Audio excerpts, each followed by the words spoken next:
respective shops, it will be shut down again. Respective shops, it will be shut down again. Shut down again. Shut down again. Anambara Mr. Solution, everywhere they hot. Mr. Solution, the para. Mr. Solution don't enter para mood. Everywhere they hot. Every day na shouting for Anambra State to my people. Make we enter this one as it hot. War day Anambra State as they talk right now. The people will get markets. The marketers, the market women against Mr. Solution, the governor. Mr. Solution say they no go open market. The people say they go open market. Mr. Solution say they go open market. People say they no go open market. War day. But wetin dey cause this war sef? Mr. Solution, the governor of the state, say market no suppose close o. Say Anambra people suppose dey enter market every day, Monday, Tuesday, Wednesday, Friday, even Saturday. Say market na im be the livelihood of Anambra State. Say as any market close on a Monday, as market people close market on Monday, say Anambra State dey lose billions of naira. Say and no go allow that one to happen at all. So Mr. Solution come enter para mood, dey shout, carrying soldiers, carrying army, carrying police, go main market Onitsha, come go shut down the market. He come dey explain o, say the market they go shut am down. Say him go shut am down for 1 week. Sake of say people get mind, they do sit at home for Anambra State, for Onitsha. They do sit at home on Mondays, they play football. So as they come, in Syria people they do meeting, they enjoy, they play football. Say they are sabotaging Anambra State economy. So now people send them. So now here Paula Negu. Now always they sit at home, no economy sabotage.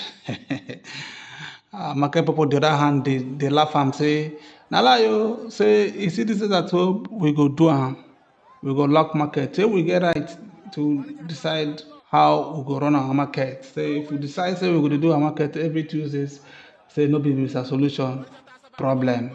Say they not happy as they carry Ohamadike, their leader, go lock. Say they demonstrate. Say the locking of the sitting at home on Monday, sake of say they demonstrate, make they for release their leader Ohamadike. Mr. Solution say lie. Say no go gree. Say make they try am. Say one challenge them. Say if they no come market, say him go lock the market forever. In fact, say him go use bulldoze everywhere for my market. Turn am to church. Mr. Solution carry water, carry speed, carry everything, put microphone behind the holla for market people. The market people come do I no gree waka recently. Say that one Mr. Solution didn't talk na him own talk. Say their support na still for Hamadike, their leader, whom the Nigerian government lock sake of say they charge am for treasonable felony and they carry am go lock. Say that demonstration wey dey lock market na the Nigerian government hear them hear their talk. Say once they release Hamadike, say Mr. Solution say that one wey dey talk no go happen for Anambra State again. Say don mount gidigba, say don mount guard. So now people wey sabi legal things come dey interpret the thing.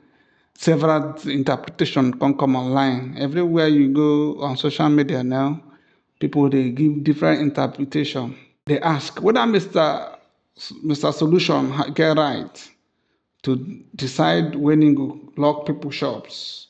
Whether this one na better thing for Anambra State economy. Another people come they ask say this one wey Mr. Solution don't go lock shop for main market. Whether need they add salt to injury. So whether locking of the shop for 1 week never sabotage Anambra State economy, billions when they try make for Anambra State. Whether these shops when lock now, no be sabotage. Abi people no get right to express themselves again another fashion for online, social media, especially X. Come they ask that question. Mr. Solution on the other hand don't cut chain. Mr. Solution don't cut chain. Come they organize meetings, town hall meetings, even press conference to dey explain, to say na lie o, I no go agree, say I stamp Gilbert. Now I'm more professor that he will not agree that the markets will remain locked for 1 week. And if they try them again, say they no open market on Mondays, say he go bulldoze everywhere and nothing go happen. Say make they no agree making use the law. Say if use the law, say this one wey they talk, say go scatter everywhere. Many people for online now don't say this one na madness. Say Mr. Solution Don Cut Chain. Say this one don't become madness. They can explain, say other governors so they use work, one finish their people. They can they liken them to Governor Alex Choma Oti of Abia State. How he don't use work, good things, they impressing people. They can't say this one way Mr. Solution they do say na really cut chain to him head don't go mental for this kind war they do fighting in home people because of say they stand with their brother and they try to do what they want do.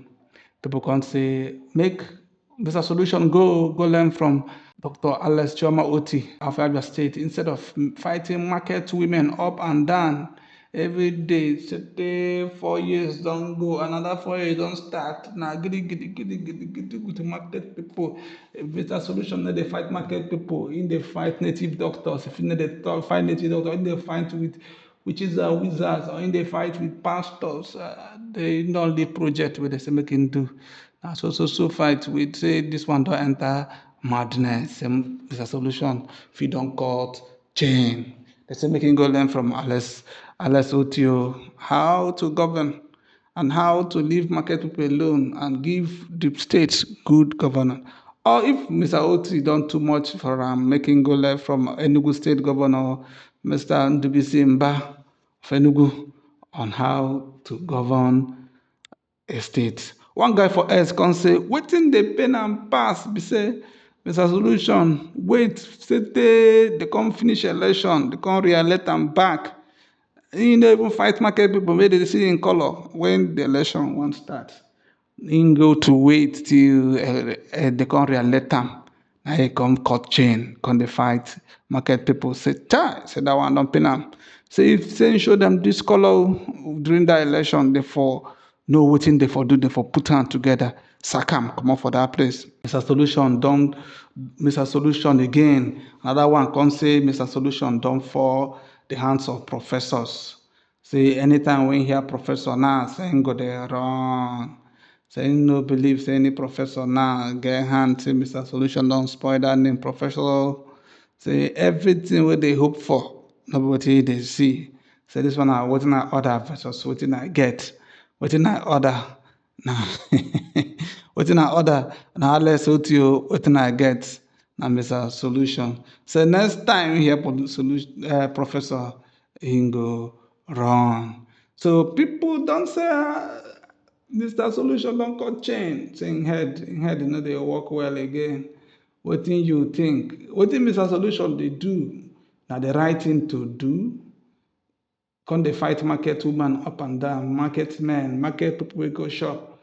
And again, if you be legal person, will explain whether people get right to lock them shops anytime they like. People get right to decide when they go open their shop and when they go lock them. And Mr. Solution, waiting in they do is good. And if you know Mr. Solution, I beg him, making help to focus on development of Anambra State and leave the market people alone. This one now why we say we could bring some to you in case of you never hear. This now what in they occur right now for Anambra State. Every adult first blow, people they run up and down. People will get shop now, shop don't lock.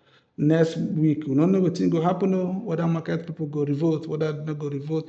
War day for Anambra State right now, on code, war day. So if you come your way, follow us. We will bring you news on within the happen. Esibo bongo. Singo. Ina ada otu anyị nwajọrọ. Kedu ihe ọ ya bụ efu ikwete na eziokwu? No na-eme. Forget kwe na Soludo machiri anyị na market. Nonsense. Mani mana ọ na-eme eziokwu. Ụra ya ejukwa na onye nwụrụ anwụ afọ. Na.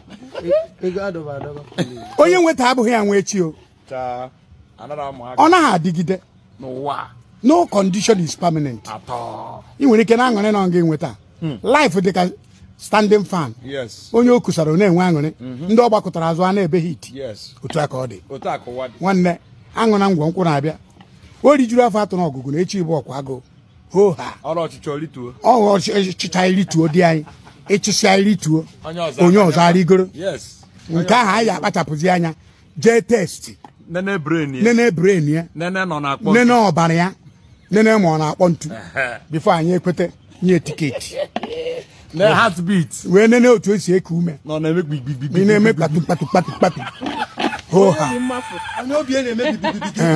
anyị agwa gị na anyị nwere ọtọriti na mgbe ahụ ị batara ka ịchịa anyị otu ọbụla anyị si chọọ anya drive ọhụụ anyị enye limit ebe ihe ejedebe na ebe ihe ekwudebe okwu ọ gara ịgba echi rigoro isi na mmadụ abụ mmadụ